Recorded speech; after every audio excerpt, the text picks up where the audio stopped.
Hey everyone, it's Keeley here for Soy and Shea, and thank you so much for joining me for today's video where we're doing one of the Patreon design challenges.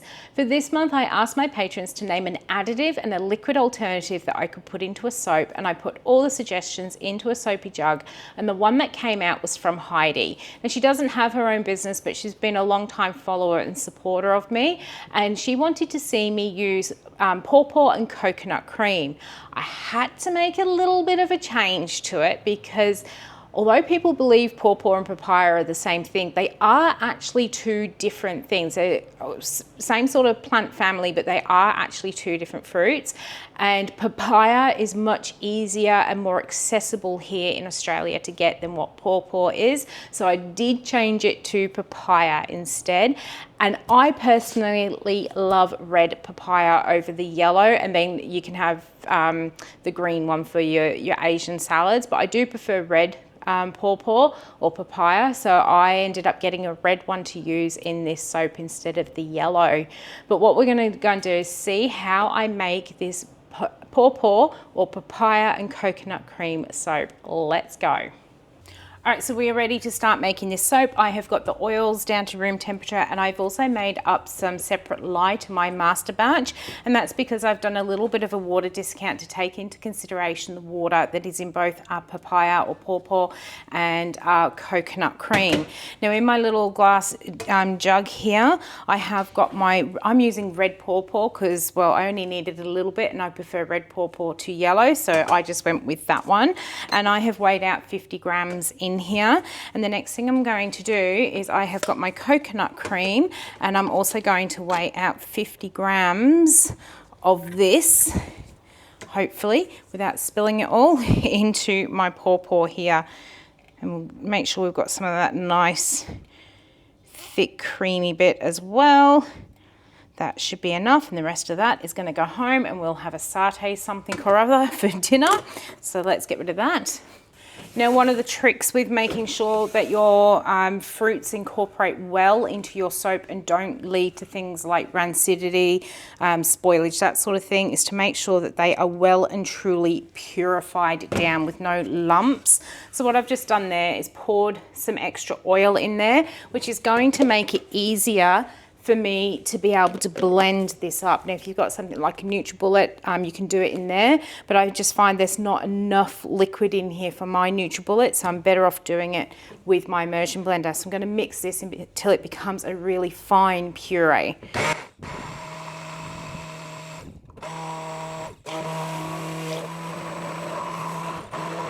That is looking pretty good on the stick blender there.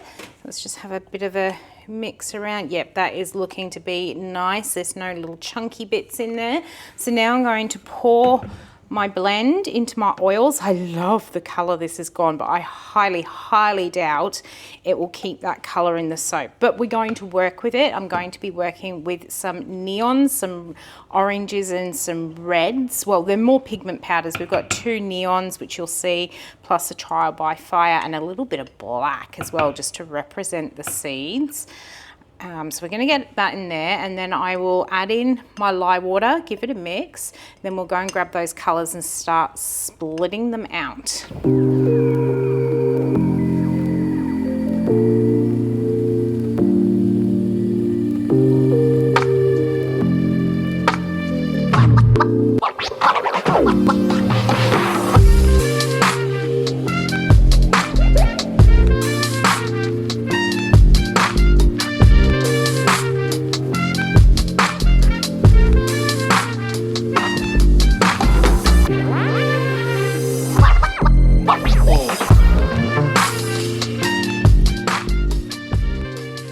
So we've started to get those colours mixed in there. Let's get our fragrance in. As you saw, I did pour off a little bit of that soap batter because I'm really curious to see what that red papaya does to the natural colour of the soap.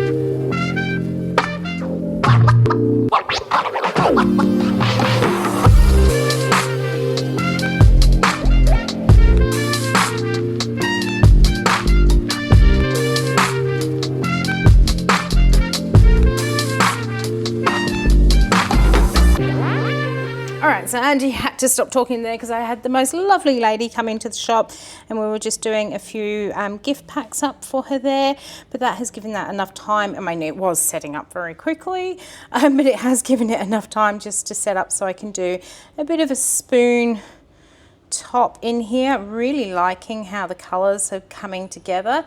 It's very strange. I actually specifically picked the fragrance for this one. It was a fruity one, a bit of a combination of fragrances I'd mixed together, but I had actually been using it in other soaps and it plays really nicely, but it just mustn't have liked the high sugar content of this soap because it did start to move very, very quickly, but that's okay. It looks a little bit fiery, doesn't it, with this top that's going on here?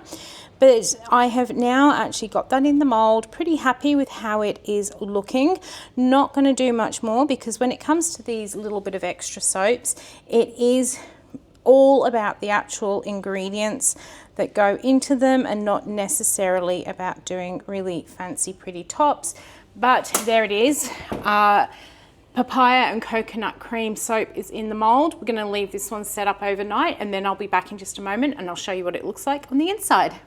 All right, it is the next day and we're ready to cut into this soap, and I am loving how bright and vibrant the colors are on the side.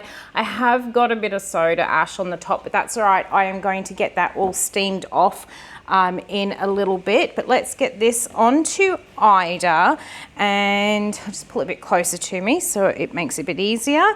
And we've got a nice little end piece there, and let's cut on through.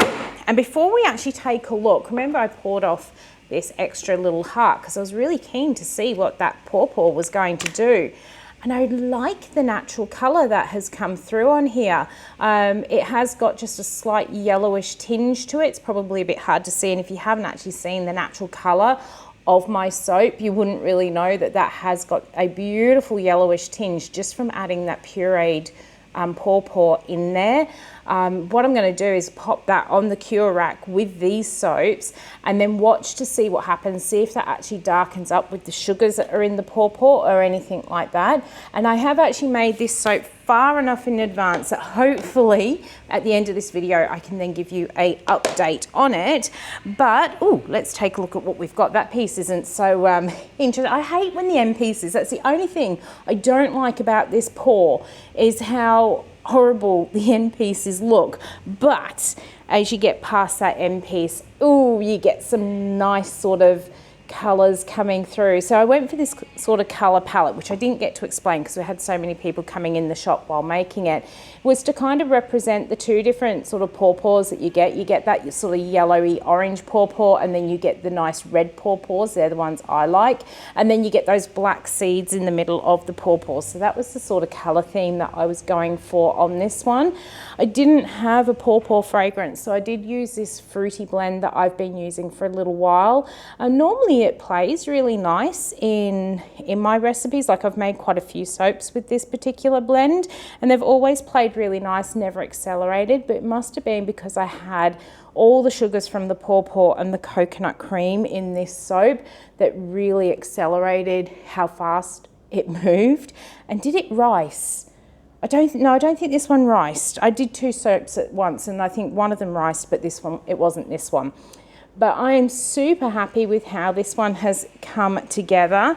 Now, as I said, I have made this one early enough that I should be able to tack another little bit onto the end of this video, and we'll be able to have a look and see what those sugars have done in terms of colouring on this soap, and also so we can take a look at what happens to this little heart. So I'm going to finish getting these off the cutter here, get them onto the cure rack, and then we'll be back in just a moment and we'll take a look and see what has happened with that little heart soap. All right, well, it's been 3 weeks since we made the papaya and coconut cream soap, and I'm really, really happy with it. It's still a nice, bright, vibrant color. Now, normally my fragrance oil that I use in here, it does not discolor my soaps, but given that it did accelerate on me a little bit, which it doesn't normally do, I was concerned that it might also affect the color of the soap, and it just hasn't. It's smelling absolutely amazing. bright bold colors, and it doesn't look like it's going to brown on me at all with all those extra sugars. But what I did want to share with you was that little heart that we made up. And I know it's going to be really hard to do a comparison, and you're just going to have to trust me on this one. But that red papaya has given the heart a really nice golden yellow sort of color. My natural soap color, when it sets, it's not as yellow as this. It's a lot more creamy in color as opposed to the yellow that this has gone. I actually just don't have any unscented, colored soap, words not coming. The unscented and uncolored soap that I have generally have things like honey and that sort of thing in it, which can actually change the color of my soap batter into those sort of more golden hues. But this is definitely a beautiful yellow that it has created, which I'm really surprised about because I absolutely struggle with natural colors. And I know that pureed fruits and vegetables, their colors do not always come through into soap. So they're not always the best thing for coloring your soaps with. They either just don't hold the color through the saponification cure process, or they fade really quickly once they get through that sort of curing and, you know, fade out within a few months. But this one has stayed this particular color for the last couple of weeks that it has been on the cure rack. So I'm really, really impressed with how that red papaya has actually colored my soap oils there, and it's definitely something to keep in mind. But anyhow, I hope you've enjoyed coming along with me as I made the papaya and coconut cream soap. If you did, why not leave me a thumbs up and any comments down below. And until the next video comes out, I hope you have a good one, and I'll see you then. Bye.